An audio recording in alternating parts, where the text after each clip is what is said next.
Hello আমার সকল বন্ধুগণেরা, তোমরা সবাই ভালো আছো? তো আমিও ভালো আছি।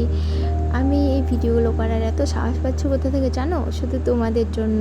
কারণ তোমরা আমাকে এত ভালোবাসা দিচ্ছ, তাই আমি ভিডিওগুলো না করে থাকতেই পারছি না। তোমাদের সাথে সব কিছুই আমার শেয়ার করতে খুব ভালো লাগে, তাই আমি তোমাদের সাথে সব কিছু শেয়ার করি। আর আমরা কোথায় যাচ্ছি আজকে জানো? বেশি দূরেও কোথাও যাচ্ছি না, আর কারো বাড়িতেও যাচ্ছি না।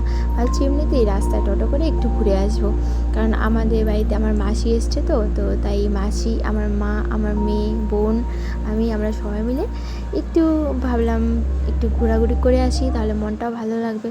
কারণ বুঝতেই তো পারো, মা মাসি ওরা তো সবসময় সংসারের মধ্যে থাকে, কত চাপের মধ্যে থাকে, টেনশান তো সবসময় থাকেই, ভালো মন্দ দিক দিয়েই সবসময় চলে। তার জন্য ভাবলাম যদি একটু বাইরে কোথা থেকে বা রাস্তাঘাট দিয়ে একটু ঘুরে আসি, তাহলে ওদের মনটাও ভালো লাগবে। তোমরা সবাই জানোই তো, গুরুজনদেরকে খুশি করলে পরে নিজের মন থেকে কতটা শান্তি মেলে। আর আমি জানি ওদের জন্য তো আমি বেশি কিছু করতে পারবো না, সেই সামর্থ্যটা আমার নেই। যদি কোনো দিন সেই সামর্থ্য হয় তাহলে তো অবশ্যই করার চেষ্টা করব। আর এখন যতটুকু পারছি তো চেষ্টা করছি।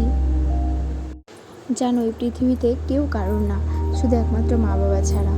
সবাই তোমাকে ছেড়ে চলে গেলেও তোমার মা বাবা কোনো দিনও তোমাকে ছেড়ে চলে যাবে না, কোনো দিনও না। তুমি যতই ভুল করো না কেন, যত খারাপ কাজই করো না কেন, ওরা হয়তো তোমাকে শাসন করবে, বোঝাবে, কিন্তু তোমাকে কখনো ছেড়ে যাবে না। এই স্বার্থের দুনিয়াতে তো সবাই সবার স্বার্থ নিয়ে চলে, স্বার্থের জন্য ভালোবাসে। কিন্তু যদি তোমাকে কেউ স্বার্থ ছাড়া ভালোবেসে থাকে, সেটা হলো তোমার বাবা মা।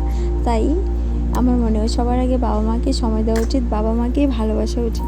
তারপরে যদি কোনো হাতে সময় থেকে থাকে, তাহলে সেই সময়টা অন্য কাউকে দিয়ে দাও। তো আজকে ভিডিওটাই পর্যন্ত, বাই।